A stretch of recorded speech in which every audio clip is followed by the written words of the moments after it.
Hi guys, Andy here from Car Key Solutions. Today I'm going to show you how to do a battery change on a Renault proximity card or key. This was pretty much used for models starting from 2008 up until 2016-17.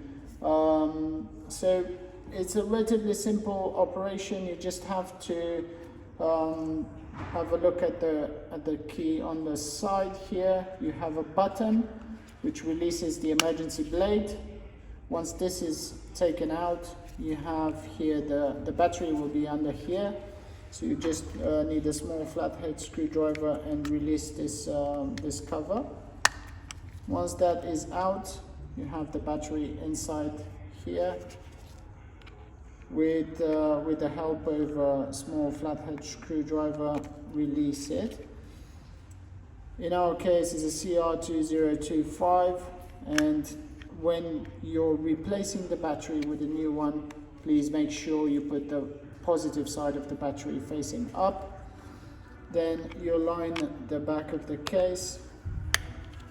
It only goes in one way because it has the guides showing you, and then put the blade back in and your key is done.